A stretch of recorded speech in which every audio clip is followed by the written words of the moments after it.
तो इससे पहले आज हम लोग पोल्ट्री मैनेजमेंट डिस्कस करेंगे। इससे पहले हम लोग पिछले वीक में डिस्कस किए थे ब्रूडिंग मैनेजमेंट ऑफ चिक्स। ठीक है, ब्रूडिंग मैनेजमेंट कैसे चिक परचेज करना है, कैसे उसको टेम्परेचर प्रोवाइड करना है, उसकी शेड की कैसे हाइजीन क्लीनिंग करना है, कैसे वेंटिलेशन प्रोवाइड करना है, कितना ब्रूडिंग में टेम्परेचर देना है, कितना उसमें क्या कहते हैं फीडिंग स्पेस होना चाहिए, कितनी वाटरिंग स्पेस होनी चाहिए, टेम्परेचर कैसे देखते हैं, है ना। ये सारे चीज हम डिस्कस किए थे। तो जो बर्ड्स के लाइफ जो है हम लोग 3 स्टेज में 3 पीरियड में डिवाइड करते हैं। एक हो जाता है ब्रूडिंग पीरियड, है ना, जिसको हम लोग 0 to 6 यानी 8 वीक तक रखते हैं। यदि जब तक आपको बर्ड सेल नहीं कर रहे हैं तब तक वो आ जाएगा इसमें। तो बॉयलर के लिए रहता है अप्रोक्सीमेटली 6 वीक, लेकिन जब हम लेयर के लिए जब हम उसको रेयर करते हैं उसको हम लोग 3 फेज में बांटते हैं। यानी brooding period 0 to 8 week, 8 week तक आपका ब्रूडिंग स्टेज में आ जाएगा। 8 के बाद यानी 9 to 18 से लेकर 20, जनरली 20 जब तक वो एक प्रोडक्शन में स्टार्ट करती है तब तक वो आता है ग्रोइंग स्टेज यानी पुलेट स्टेज जिसको हम लोग बोलते हैं। ठीक है, जैसे ही स्टार्ट होगी उसके बाद वो लेइंग स्टेज में आती है। और कमर्शियल लेयर के लिए होता है वो 72 वीक्स यानी 21 वीक टू 72 वीक। ये पीरियड जो है आपको लेइंग पीरियड में आता है। तो आज हम लोग ग्रोइंग पीरियड डिस्कस करेंगे और लेइंग पीरियड यानी ग्रोअर एंड लेयर मैनेजमेंट आज हम लोग डिस्कस करेंगे। ठीक है,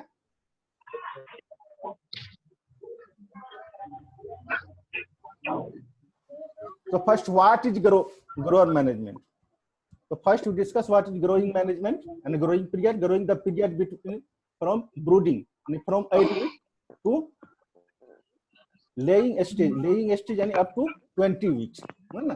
तो बर्ड कई बार क्या होता है ना कि 20 वीक एक एवरेज टाइम है ना। यदि कहते हैं कि 20 वीक से पहले जो बर्ड्स पुलेट जो एग लेइंग स्टार्ट कर देती है ना, उससे गुड लेयर बोलते हैं, है ना। तो इसका मतलब है कि कितना पीरियड कितना वीक 20 वीक है तो कितना वीक पहले स्टार्ट करे वो जो अच्छा गुड लेयर में आएगी, है ना। तो जनरली 18 वीक करते हैं। 18 यदि कोई 17 में कर रहा है, कोई 15 वीक में कर रहा है, कोई 16 वीक में कर रहा है, तो किसको गुड लेयर मानेंगे?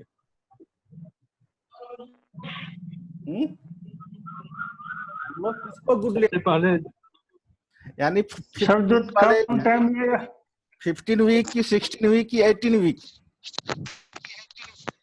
15 वीक जो कम टाइम में थे। नहीं 9 से 18 से तो 15 होगा।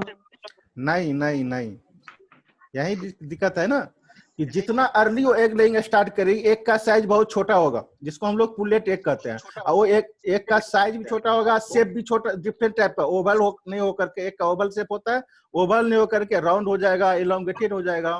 क्योंकि पुलेट जो होता है जब एग देना स्टार्ट करते हैं उसको एक्सपेक्टेशन नहीं होता है, उसकी सिस्टम एडॉप्टेड नहीं होता है एग प्रोडक्शन के लिए, उतनी मटेरियल उसके पास नहीं होती है ना।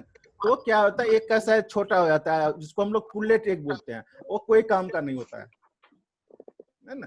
तो इसीलिए कह रहा है कि 18 से पहले नहीं होना चाहिए। 18 से स्टार्ट करे ठीक है उसको गुड लेयर बोलेंगे। यदि बहुत ज्यादा अर्ली स्टार्ट करती है उसको गुड लेयर नहीं कहे, क्योंकि बहुत दिनों तक वो स्मॉल साइज एग देगी जो कोई उसका चिक प्रोडक्शन के लिए यूज नहीं होगा, है ना। एक का वेट भी बहुत कम होगा, है ना। इसीलिए ऑप्टिमा एक 18 मांगता है। 18 to 20 वीक के बीच में जो जितना पहले 18 वीक लेकर के 20 वीक जो जितना पहले लेइंग स्टार्ट करेगी उतना ही उसको गुड लेयर हम बोलेंगे, है ना। इसी में यहाँ दिया गया 18 वीक दिया गया है, ठीक है ना। तो उसमें दूसरी क्वेश्चन आता है कि पुलेट की क्वालिटी क्या होनी चाहिए। लेयर का जो एक प्रोडक्शन होगा वो पुलेट की क्वालिटी पर डिपेंड करता है कि किस ढंग से हम पुलेट को रेयर किए हैं, किस ढंग से उसका फीडिंग करवाए हैं, किस ढंग से उसका बॉडी वेट मेंटेन किए हैं, क्योंकि एक प्रोडक्शन के लिए बॉडी वेट बहुत इंपॉर्टेंट है ना। तो कह रहे हैं कि किसी भी लेयर का जेनेटिक पोटेंशियल एक्सप्लॉइट करने के लिए पुलेट का जो क्वालिटी बहुत ही गुड क्वालिटी होनी चाहिए, ठीक है। दूसरी चीज है कि जब भी हम पुलेट लेइंग में आता है तो हमको कहते हैं कि डिजायर्ड बॉडी वेट होनी चाहिए, है ना। 1.5 से 2 kg का बॉडी वेट, उसके बीच में उसका बॉडी वेट होना चाहिए जो ऑप्टिमम एग प्रोडक्शन के लिए। और ये बॉडी वेट हम कब अटेन करते हैं? ये पुलेट स्टेज में अटेन करते हैं, ठीक है। Yes sir. तो ऑब्जेक्टिव क्या है, ग्रोइंग प्रोग्राम का ऑब्जेक्टिव क्या है ना?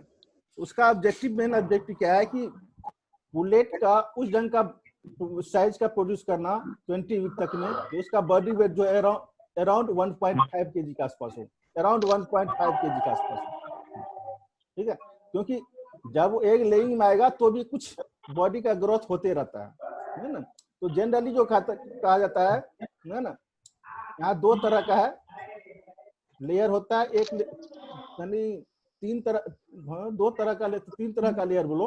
लेयर जनरली तीन तरह का होता है, एक कमर्शियल एक लेयर, जिससे कि हम लोग एग प्रोड्यूस करते हैं और टेबल पर्पस, खाने के पर्पस के लिए उसको हम सेल कर देते हैं, ठीक है। दूसरा होता है वायरर लेयर, वायरर लेयर बीडर होता है, ठीक है। तो बॉयलर लेयर में क्या होता है कि बॉयलर का बॉडी वेट बहुत, मानी ग्रोथ रेट बहुत हाई होता है ना, लेकिन बॉयलर भी तो कहीं लेयर से ही आता है, ऐसा थोड़ा है किसी बॉयलर से ही आता हो, वो भी किसी लेयर से आता है, ठीक है।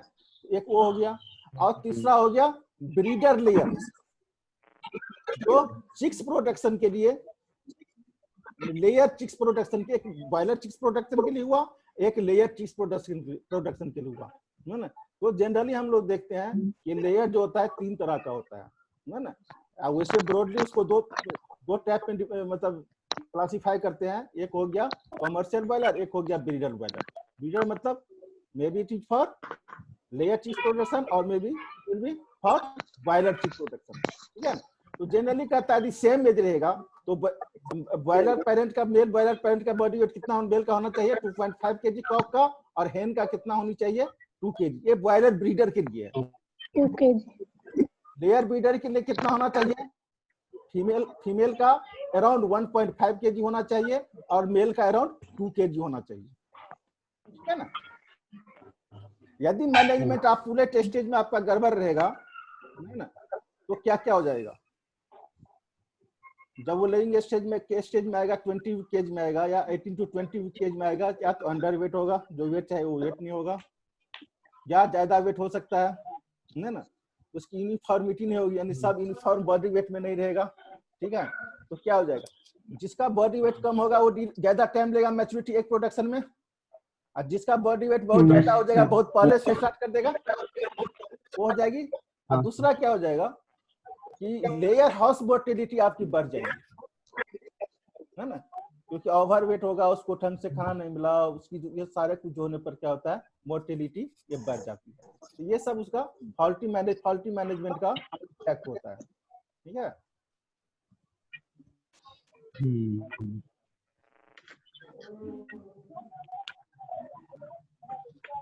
ग्रोवर के लिए स्पेस कितना, फ्लोर स्पेस कितना चाहिए 800 to 1000 सेंटीमीटर स्क्वायर पर bird. Feeder space 6.5 to 10 centimetre linear centimetre, linear circular की बात हम नहीं कर रहे हैं, फीडर जो होता है लाइनियर फीडर की बात करते हैं, है ना। वाटर स्पेस कितनी होनी चाहिए 1.5 to 2.5 सेंटीमीटर पर बर्ड, ठीक है। अब वाटर कंजम्पशन डिपेंड करता है किसके चीज पर, इन्वायरमेंटल टेम्परेचर क्या है, ह्यूमिडिटी क्या है, क्योंकि टेम्परेचर ह्यूमिडिटी बढ़ेगा, वाटर रिक्वायरमेंट कंजम्पशन बढ़ जाएगी। बर्ड का एज क्या है ना, एज के अनुसार बर्ड की वाटर कंजम्पशन चेंज रहता है। डाइटरी कंस्टिट्यूएंट क्या है, उसमें एनर्जी, हाई एनर्जी डाइट है या हाई प्रोटीन डाइट है ना, उस पर डिपेंड करता है। और एयर मूवमेंट, इस शेड में जो एयर का जो मूवमेंट होता है, वो मूवमेंट आपको, जैसे ड्राफ्ट एयर आ रहा है तो क्या होगा, बॉडी से वाटर लॉस ज्यादा होगा, ऑटोमेटिक है वाटर कंजम्पशन या वाटर रिक्वायरमेंट बढ़ जाएगी। तो water consumption increase rapidly when temperature exceeds above 30 degree centigrade. जैसे 30 डिग्री सेंटीग्रेड से इन्वायरमेंटल टेम्परेचर बढ़ेगी, वाटर रिक्वायरमेंट बढ़ जाता है। जनरल वाटर रिक्वायरमेंट कितनी होती है 15 to 20 लीटर पर 100 बर्ड्स पर डे, यानी 100 plus per day 15 to 20 litre water उसकी रिक्वायरमेंट है, ठीक है।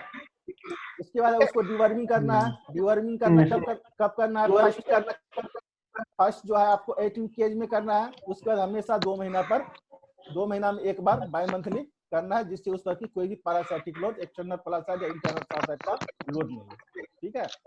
लाइट शेड्यूल जो है आपको जैसे कि बॉयलर में क्या ब्रूडिंग पीरियड में क्या होता है, हम लोग 24 आवर लाइट देते हैं, लेकिन कह रहे हैं उसके बाद जैसे ही 20 वीक तक जाएंगे उसकी मतलब कि लाइट पीरियड जो है उसको हमें घटाते जाना है, ठीक है ना।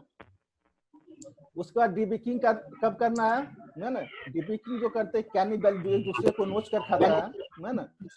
सेल्फ फ्लैश फीडिंग जो कैरेक्टरिस्टिक होता है ना, सेल्फ स्पेसीज का, उसे हम लोग कैनिबलिज्म कहते हैं। कैनिबलिज्म को रोकने के लिए 12 to 16 वीक की एज में उसको हम लोग डीबेकिंग करते हैं। डीबेकिंग में क्या होता है, बीक का अपर बीक जो होता है उसको 1/3 जो होता है लेंथ उसको हम लोग कट कर देते हैं, या तो उसको शार्प नाइफ से करके चाकू से कटराइज कर देंगे डीबेकिंग होगा तो, या डीबेकिंग मशीन आता है इलेक्ट्रिसिटी से चलने वाला होता है ना, तो उससे हम लोग उसको डीबेकिंग कर देते हैं। लाइट कितनी होनी चाहिए, लाइट जनरली कहते हैं ओपन साइडेड हाउस है, यानी क्लोज, यानी इन्वायरमेंटली कंट्रोल जो पूरा क्लोज हो, कंट्रोल्ड हो, उसकी बात नहीं कर रहे हैं। जिसमें की साइड ओपन होता है उसमें 12 आवर लाइट चाहिए आपको ग्रोइंग पीरियड के लिए, ठीक है ना। बॉडी वेट कब कब रिकॉर्ड करना है, अब क्यों रिकॉर्ड करना है, बॉडी वेट को हम वीकली कीजिए या फोर्टनाइट यानी 14 डे पे कीजिए, है ना। ये चेक करते हैं कि ग्रोथ यूनिफॉर्मली हो रहा है कि नहीं हो रहा है। और दूसरी चीज है कि उस बॉडी वेट के अनुसार उसको हम लोग फीडिंग शेड्यूल तैयार करते हैं, उसी के अनुसार उसको हम फीड देते हैं, है ना। यूनिफॉर्मिटी देखते हैं बॉडी वेट के अनुसार। अब कह रहे हैं कि 670 जो टोटल जो आपका एक स्टूडेंट होगा ना, इस एज में इतना बॉडी वेट चाहिए, ग्रोअर का इस एज में इतना बॉडी वेट एक स्टैंडर्ड है, वो बॉडी वेट चाहिए, है ना। तो कह रहा है कि जो हमारे पास फ्लॉक है 500 बर्ड है उसका 70%, है ना, 70% जो है ना, जो 10% स्टैंडर्ड बॉडी वेट के फ्लॉक के एवरेज के रेंज में होना चाहिए, 10% यानी 70% बर्ड, है ना, तभी ये यूनिफॉर्म होगा। ये चीज ध्यान रखना है ना। उसके बाद क्या करते हैं, ग्रोइंग पीरियड में ग्रोअर में क्या करते हैं, फीड रेस्ट्रिक्शन करते हैं।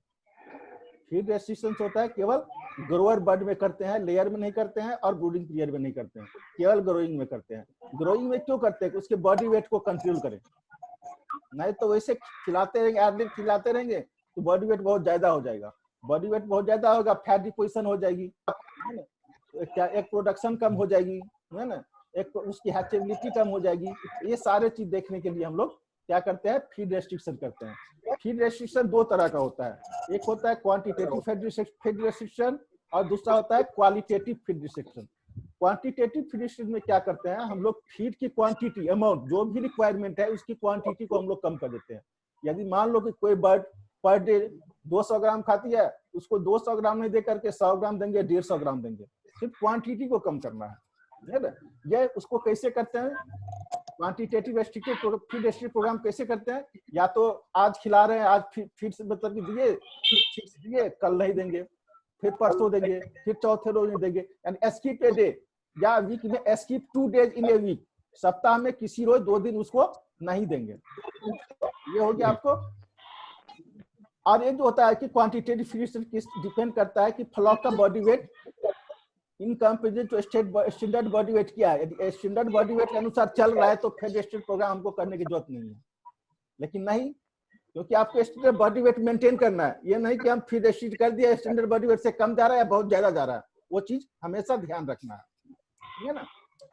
जनरली किस में करते हैं, वो कमर्शियल ब्रीडर लेयर में करते हैं क्वांटिटी फीड रेस्ट्रिक्शन, क्योंकि उसका बॉडी वेट मेंटेन करना है। कमर्शियल ब्रीडर में क्या होता है, एक प्रोडक्शन एफिशिएंसी बहुत ही हाई होती है ना, उसमें क्वांटिटेटिव फीड रेस्ट्रिक्शन करते हैं। क्वालिटेटिव फीड रेस्ट्रिक्शन उसमें क्या होता है, जैसे कि लेयर का फीड जो है उसमें हम लोग 16 to 18% क्रूड प्रोटीन देते हैं, ठीक है ना। तो कहने का मतलब यार 24 to 2600 किलो कैलोरी एनर्जी देते हैं पर केजी फीड।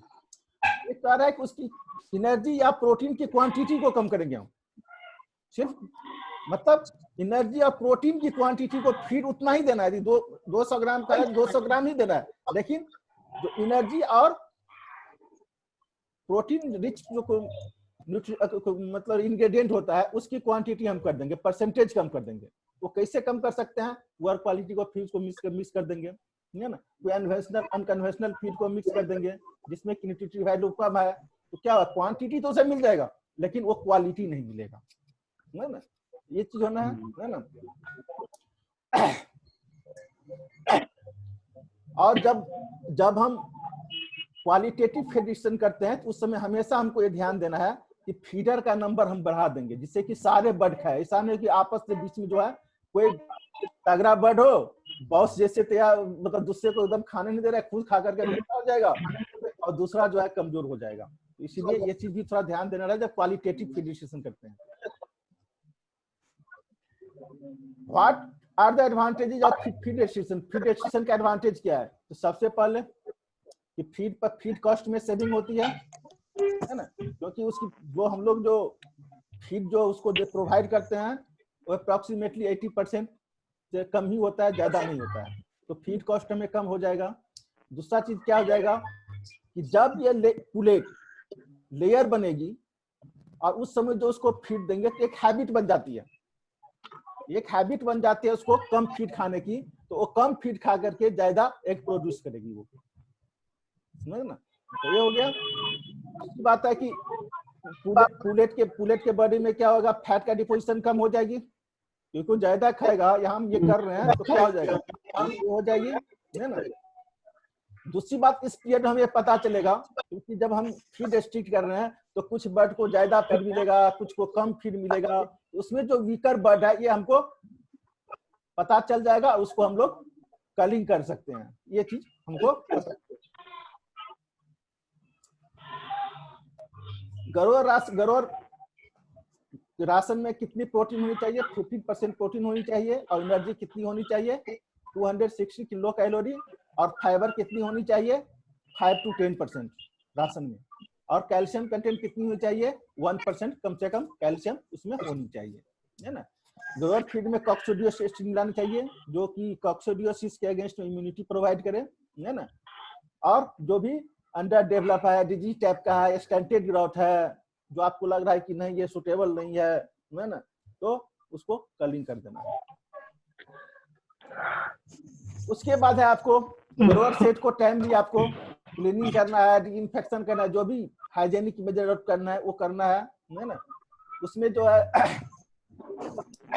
जनरली हम लोग क्या करते हैं, कई जगह देखोगे सेट देखोगे जो आप, जैसे हमारे फार्म पर ही है, तो हमारे फार्म पर दो ही तरह का सेट है, या तो ब्रूडर कम ग्रोअर सेट है या लेयर सेट है। लेकिन कई जगह क्या होता है, ब्रूडर सेट अलग होता है, ग्रोअर सेट अलग होता है, लेयर सेट अलग होता है ना। तो यदि फैसिलिटी अवेलेबल है तो हम लोग उसको अलग सेट में ग्रोअर को रेयर करें, है ना। उसके बाद जो है उसकी लिटर मटेरियल का देखेंगे, लिटर में डीप मीटर सिस्टम में रेयर कर रहे हैं तो 4 इंच उसकी लिटर मटेरियल का थिकनेस होनी चाहिए, है ना। या पहले से लिटर मटेरियल अवेलेबल है, यानी किसी और बर्ड पहले लॉट का है तो उसको ऊपर के कम से कम 0.5 सेंटीमीटर स्क्रैप करके हटा देंगे कि पहले बर्ड के लॉट का कोई डिजीज न्यू लॉट में नहीं है। ये था आपको ओवरऑल जो था आपका ग्रोअर मैनेजमेंट था, ठीक है ना।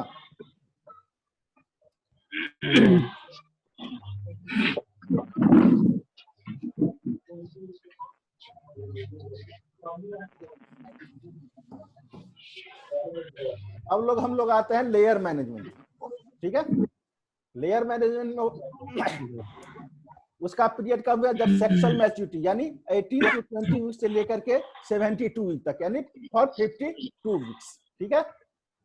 तो जैसे ही वो लेइंग स्टेज में आती है, कहने का मतलब है जनरली का उसको हम लोग लेयर हाउस में ट्रांसफर कर देते हैं। लेकिन कब ट्रांसफर करना है, तो कहते ट्रांसफर तब करना है जब लेइंग हाउस एक प्रोडक्शन 5% हो, यानी 200 बर्ड को हमने पुलेट को रखे हुआ है, उसमें से 10 पुलेट जो है एक देना स्टार्ट कर दी। 200 पुलेट में 5% कितना हुआ, 10 बर्ड हुआ, तो 10 पुलेट जो है एक देना स्टार्ट कर दी, अब उसको हम लोग लेइंग हाउस में शिफ्ट कर देंगे, ठीक है। उसमें फ्लोर स्पेस कितनी देना है, 1800 टू 2000 स्क्वायर मीटर पर बर्ड, ये डीप लीटर सिस्टम में है। डीप लीटर सिस्टम में फीडिंग स्पेस कितना देंगे 14 सेंटीमीटर पर बर्ड, वाटरिंग स्पेस कितना देंगे 2.5 सेंटीमीटर पर बर्ड।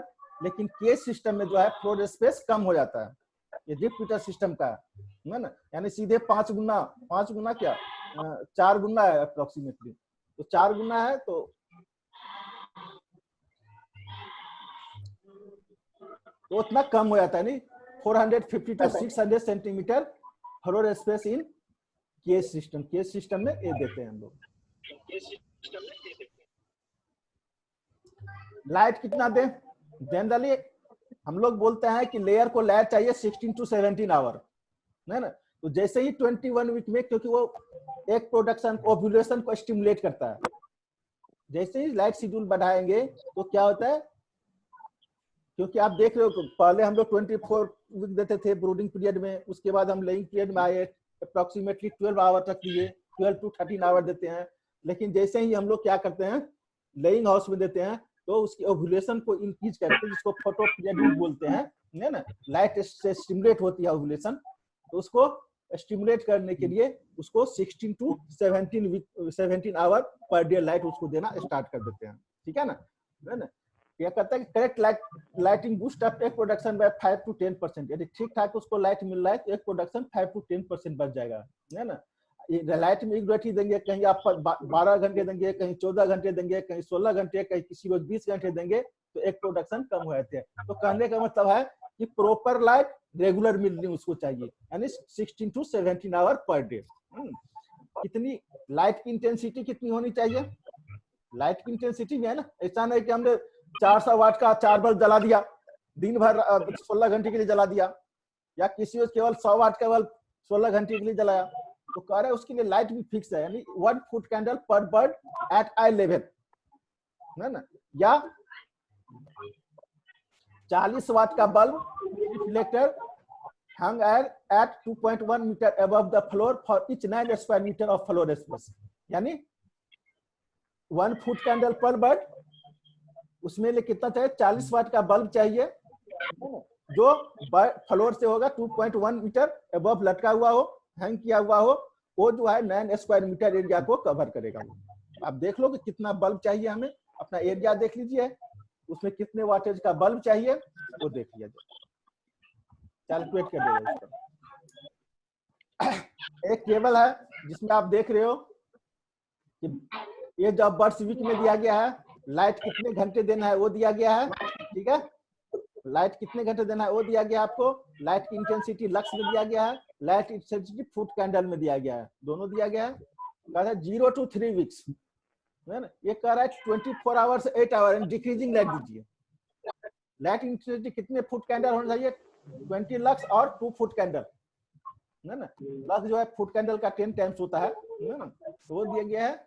उसके बाद 3 टू 20 वीक कह रहा है कि 8 आवर्स तक लौट आइए, है ना। उसमें कितने फुट कैंडल चाहिए 0.5 to 1 foot candle, 20 to 20 week 11 hour, 21 to 22 week 13 hour, 22 to 23 14 hour, 23 to 60 weeks 15 hour, और कितनी फुट कैंडल चाहिए 4 टू 6 फुट कैंडल। तो ये आपका दिया गया है ना, उसके अनुसार ये हम उसको लाइट का अरेंजमेंट, लाइटिंग का अरेंजमेंट हम करते हैं। ब्रीडर मेल्स के लिए कह रहा है कि जब राशन प्रोवाइड करते हैं उसके राशन में एक्स्ट्रा कैल्शियम, मैग्नीज और विटामिन ई देना चाहिए, जिससे कि उसकी फर्टिलिटी बढ़े। ब्रीडर मेल है तो उसको क्या चाहिए हमें, एक फर्टाइल चाहिए, यानी मेटिंग पर्पस के लिए, तो उसके स्पर्म की क्वालिटी अच्छी चाहिए, इसलिए उसको कैल्शियम, एक्स्ट्रा कैल्शियम देना चाहिए, मैग्नीज देना चाहिए और विटामिन ई देना चाहिए, है ना। मेल और फीमेल को जनरली सेपरेट रियर करना चाहिए, है ना। जब आपको इंसेमिनेशन करना हो या मेटिंग करना हो उस समय उसको डालना है, क्योंकि एक बार डालेंगे तो एक कॉपुलेशन होगी तो 1 सप्ताह तक वो चलते रहता है ना। तो इसीलिए सेपरेट ईयर करना चाहिए। नहीं सेपरेट ईयर करेंगे तो क्या होगा, मेल बहुत दबंग होता है, वो दूसरे फीमेल बर्ड्स पर, जनरली हम लोग जो रेशियो रखते हैं लाइट बर्ड के लिए देते हैं हम लोग 8 हेन पर 1 कॉक देते हैं, उससे मीडियम पर जो होता है 8 पर देते हैं एक, उससे हैवी बर्ड होता है उस पर हम लोग कभी 6 टू 7 पर एक देते हैं। तो कहने का मतलब कि जैसे हो जाएगा तो सारे फीड वो खा जाएगा, तो जो लेयर बर्ड उसको खाने ही नहीं देगा, इसीलिए कह रहा है कि जब जरूरत हो जिसमें उसको मेटिंग करवाना हो, है ना, यानी मेथड है फ्लॉक मेटिंग या पेन मेटिंग, दो ही मेथड है ना। तो वो मेटिंग जब पेन मेटिंग जब करवाना है तो उसमें वो आप उसको डाल दीजिए, यानी कॉक को फीमेल तक ले जाइए, जैसे रात भर छोड़ दीजिए, फिर उसको वापस उसके अपने से अपने पेन में ले आइए, ठीक है ना।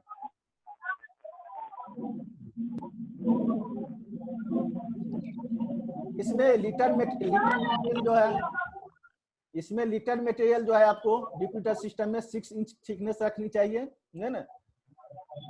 फीडर और वाटर का अरेंजमेंट कैसे होना चाहिए, क्योंकि नीचे रखेंगे तो वाटर स्पिलिंग होगा, फीड वेस्टेज होगा। उसको कह रहा है बर्ड का जो बैक होगा उसके हाइट के ऊपर होनी चाहिए, बर्ड के बैक पर, जिससे कि वो खड़ा होकर के वो खा जाए या वाटर ड्रिंकिंग कर ले, है ना। उसके बाद उसको नेस्ट बॉक्स देना चाहिए, हर 5 फॉर एवरी 5 लेयर एक नेस्ट बॉक्स होनी चाहिए, है ना। नेस्ट बॉक्स जो आपको जो डार्क पार्ट में, जो हाउस का जो डार्क साइड होता है ना, वहां पर होना चाहिए, रखना चाहिए। और उसको हर मतलब कि फ्रीक्वेंटली उसको क्लीन करना चाहिए, जिससे कि इंफेक्शन एग में नहीं जाए। नेस्ट कितने टाइप का होता है ना, क्योंकि बर्ड में जनरल ये नेस्ट की प्रोविजन वहां करते हैं बर्ड को जब उसको हम डीप हीटर सिस्टम में रेयर करते हैं, क्योंकि बर्ड्स की एक हैबिट होती है वो एकदम आइसोलेटेड डार्क जगह में जाकर के एक मतलब एग ले करेगी, है ना। इसीलिए उसको नेस्ट बॉक्स प्रोवाइड करते हैं। नेस्ट बॉक्स जो होता है 3 तरह का होता है। एक होता है इंडिविजुअल नेस्ट। इंडिविजुअल नेस्ट में क्या होते हैं, 4 से 5 बर्ड को एक साथ रख सकते हैं, एक साथ जाकर कम्युनिटी नेस्ट में जो होता है उसमें 50 to 60 बर्ड्स के लिए होता है। ट्रैप नेस्ट में एक ही बर्ड होता है। यानी आप इंडिविजुअल नेस्ट और ट्रैप नेस्ट में क्या डिफरेंस है, इंडिविजुअल नेस्ट का जो होता है डोर जो होता है ओपन रहेगा, बर्ड्स जाएगा आएगा। ट्रैप नेस्ट में क्या होता है, बर्ड्स जाएगा लेकिन निकल नहीं पाएगा, अपने से घुस जाएगा। जैसे कि है डोर इस टाइप का जो अंदर की तरफ खुलता हो, अब बाहर की तरफ मतलब कोई स्टॉपर लगा हुआ हो तो गया लेकिन उधर से फिर निकल नहीं पाएगा। हम आदमी है तो चलो कुंडी खोल लेते हैं या नीचे से उठा लेंगे, शटर टाइप का उठा लेंगे, लेकिन बर्ड में तो वो नॉलेज है नहीं, वो सेंस है नहीं, वो तो सीधे जाएगी आएगी, तो धक्का मार के अंदर तो चली जाती है लेकिन फिर निकल नहीं पाती है। उसको हम लोग ट्रैप नेस्ट बोलते हैं, ठीक है।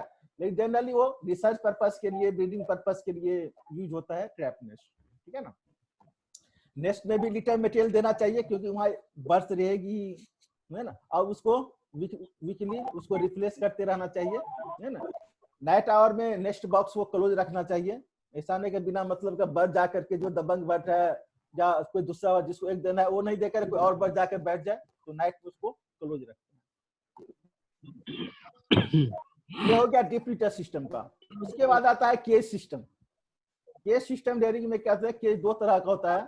एक होता है कन्वेंशनल केज, है ना, जो केज पर केज रखते हैं एक रैक टाइप का अनुसार, जिससे रैक हुआ उस टाइप का केज होता है ना। और दूसरा जो होता है आपका रिवर्स केज होता है, तो बैक टू बैक केज होता है ना, या लगा हुआ होता है स्टेक बाय स्टेक, है ना।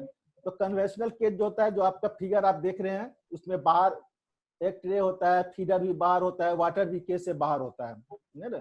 उसके स्पेसिफिकेशन क्या होता है, फीडिंग लेंथ जो होता है आपका 15 इंच होता है, फ्रंट हाइट जो होता है 18 इंच होता है, बैक हाइट 15 इंच होता है, और डेप्थ जो होता है आपका 18 इंच होता है। उसमें स्लोप होता है, जैसे स्लोप इसलिए जाता है कि जैसे ही बर्ड एग देगी वो रोल होकर के बाहर आ जाएगा और हम बाहर से निकाल लेंगे या इकट्ठा हो जाएगा, बर्ड उसको एक को तोड़ेगी नहीं। कई बार क्या होता है ना कि खाने के चक्कर में कैमरे में तो तोड़ भी दी, क्रैक हो गया इससे, है ना। तो ये चीज सब रोकने की जरूरत है। दूसरा होता है रिवर्स केज होता है ना। उसका स्पेसिफिकेशन है, फ्रंट फीडिंग लेंथ जो होता है 18 इंच होता है, फ्रंट हाइट 18 इंच हो गया, बैक हाइट 15 इंच और डेप्थ 15 इंच होता है ना। इसमें एक समय में 3 से 5 बर्ड उसको रख सकते हैं और कई टायर में होता है, 2 टायर 3 टायर में उसको आप अरेंज कर सकते हैं। स्लोप जो होता है कन्वेंशनल सिस्टम में 1/6 होता है, यानी 6 इंच पर 1 इंच स्लोप होता है, और कन्वेंशनल केज में होता है 5 इंच पर 1 इंच स्लोप होता है, 5 पार्ट पर 1 पार्ट रिवर्स केज में स्लोप होता है। यानी स्लोप कम होता है इसमें रिवर्स केज में, है ना, और कन्वेंशनल केज में स्लोप ज्यादा होता है। एडवांटेज क्या है, रिवर्स कन्वेंशनल केज के कंपेरिजन में रिवर्स केज का एडवांटेज क्या है? तो रिवर्स केज में क्या होता है, फीडिंग स्पेस ज्यादा होता है क्योंकि उसमें 4 बर्ड रह सकता है, जबकि कन्वेंशनल केज में एक समय में 3 ही बर्ड मैंने फीडिंग कर सकता है, स्पेस कम होता है ना। कन्वेंशनल केज में एक क्या होगा, स्लोप ज्यादा है, एक फास्टली रोल करेगा तो क्रैक होने की चांसेस ज्यादा होती है, जो कि in compare to reverse cage में क्या हो जाएगा, कम होती है। वेंटिलेशन जो होता है रिवर्स केज में अच्छी तरह होता है कन्वेंशनल केज के कंपेरिजन में। ये सब आपको बेनिफिट है रिवर्स केज, जिसको हम लोग कभी कभी कैलिफोर्निया केज भी कहते हैं। देखो फिगर दिया गया है, एम के स्टाइल में एकदम एलिवेटेड है, केज पर केज अपना दिया गया है, एक प्लेटफॉर्म पर लगाते हैं उसको साइड बाय साइड। ये पोल्ट्री हाउस है केज टाइप का, देख रहे हो ना, सब जगह एलिवेटेड प्लेटफॉर्म पर रहेगा, सीधे फ्लोर पर नहीं रहता। दूसरी बात है कि बर्ड्स को आपको स्ट्रेस से उसको बचाना चाहिए। स्ट्रेस किस किस के चलते होता है, वैक्सीनेशन करते हैं उसके चलते स्ट्रेस होता है, मेडिकेशन के चलते स्ट्रेस होता है, डिजीज आउटब्रेक हो गया उसके चलते होता है, इम्प्रॉपर या रिस्ट्रिक्टेड फीडिंग कराते हैं उससे होता है, वेदर इंक्लीमेंट यानी बहुत हाई टेम्परेचर हो गया, बहुत लो टेम्परेचर हो गया उसके चलते होता है, स्टार्वेशन यानी बर्ड को फीड नहीं मिल पा रहा है उसके चलते होता है, डिहाइड्रेशन है ना, यानी वाटर सब प्रोविजन नहीं मिला, या ये हो सकता है कि आपको कोई डिजीज हो गई, या ड्राई एयर तेज हवा चल रही है उसके चलते हो सकता है, या बर्ड को शिफ्ट कर रहे हैं एक सेट से दूसरे सेट उसके चलते हो सकता है, या एक फार्म से दूसरे फार्म शिफ्ट करते हैं उससे होता है। तो कहने का मतलब है कि हमेशा बर्ड में स्ट्रेस को कोशिश करना चाहिए कि कम करे, क्योंकि स्ट्रेस कम करने से क्या होगा, उसकी परफॉर्मेंस बढ़ेगी, नहीं तो बर्ड स्ट्रेस में रहेगा तो उसकी परफॉर्मेंस एंड एग प्रोडक्शन घट जाएगी। तो कैसे उसको रोक सकते हैं, जैसे एंटीबायोटिक्स, विटामिन, मिनरल सप्लीमेंटेशन के थ्रू है ना, जो स्ट्रेस को कम करता है। तो ये था जनरल कहने का मतलब लेयर के लिए। तो लेयर के लिए हाउस किस टाइप का होना चाहिए, है ना, लेयर के लिए हाउस किस टाइप का होना चाहिए, उसका किस तरह से फीडिंग होनी चाहिए। तो कह रहा है कि ओपन साइडेड हाउस होनी चाहिए, वेल वेंटिलेटेड होनी चाहिए, समर में कूल रहे, विंटर में वार्म रहे, इस टाइप का होना चाहिए। लॉन्ग एक्सिस जो है, लंबाई जो है ईस्ट वेस्ट डायरेक्शन में होना चाहिए, फेसिंग भले नॉर्थ में करे या साउथ में करे, है ना। 2 सेट के बीच में डिस्टेंस जो है 20 मीटर का होना चाहिए, जिससे कि प्रॉपर वेंटिलेशन हो, डिजीज की ट्रांसमिशन नहीं हो, है ना। यंग स्टॉक का जो है एडल्ट स्टॉक से कम 50 to 100 मीटर अवे उसका शेड होनी चाहिए, जिससे डिजीज ट्रांसमिशन नहीं हो। ट्रैफिक जो है हमेशा यंग टू एडल्ट की तरफ होना चाहिए, एडल्ट शेड से यंग शेड की तरफ नहीं होना चाहिए, है ना। शेड की जो लेंथ तो हुआ, लेंथ आपका कुछ भी हो सकता है, 100 मीटर, 200 मीटर, 500 मीटर लंबा कर लेंगे long axis east west direction में, लेकिन विड्थ कितना होनी चाहिए शेड का, चौड़ाई कितना होना चाहिए, चौड़ाई का मैक्सिमम 9 मीटर होनी चाहिए। 9 मीटर से ज्यादा होगा, 9 मीटर मतलब 27 फीट हुआ, 27 फीट से ज्यादा ही शेड की चौड़ाई बढ़ेगी तो वेंटिलेशन, क्रॉस वेंटिलेशन नहीं होगा। तो प्रॉपर वेंटिलेशन के लिए 9 मीटर से यानी 27 फीट से नीचे होना चाहिए। पोल्ट्री हाउस कहने का मतलब कि इकोनॉमिकली चीप होना चाहिए, ड्यूरेबल होना चाहिए, कंफर्टेबल एंड सेफ होना चाहिए, फ्लोर मॉइस्चर प्रूफ होना चाहिए, फ्री फ्रॉम क्रैक्स, है ना, रैट प्रूफ होना चाहिए, इजीली क्लीनेबल होना चाहिए, वॉल पार्टीशन होना चाहिए, सॉलिड होना चाहिए, स्ट्रांग होना चाहिए, जो हैवी रेनफॉल को या रूफ के वेट को सपोर्ट कर सके, मॉइस्चर और डैम्प प्रूफ होनी चाहिए, है ना। रूफ जो होना चाहिए वो टेम्परेचर प्रूफ होना चाहिए, इंसुलेटेड होना चाहिए कि टेम्परेचर को अंदर शेड में नहीं आने दे, है ना। रूफ को जनरली हम लोग रूफ के अपर पार्ट को नीचे से तो आप इंसुलेट कर रहे हैं थर्मोकॉल से या जो भी है उससे रूफिंग कर, इंसुलेशन मटेरियल से रूफिंग कर देते हैं। ऊपर को क्या करते हैं, छत के बाहरी भाग को जो सन की तरफ रहता है उसको हम लोग व्हाइट एल्यूमिनियम पेंट से पेंट कर देते हैं, जैसे कि सनलाइट आएगा उसको रिफ्लेक्ट कर देगा, रिफ्लेक्ट कर क्या होगा, हीट बोर्ड रूम यानी शेड के अंदर नहीं आएगा। ओवरहैंग दीवार के बाहर, क्योंकि बारिश से भी बर्ड को बचाना है, यदि वाल के बाहर रूफ जो नहीं रहेगा तो क्या हो जाएगा, देखते हो ना खिड़की पर हम लोग ऊपर से छज्जी टाइप का देते हैं जिसको ओवरहैंग बोलते हैं, है ना। तो कम से कम 1 मीटर लंबा वाटर हैंग होना चाहिए जो बारिश यानी रेनी सीजन में वाटर को अंदर स्प्लैशिंग से बचाए।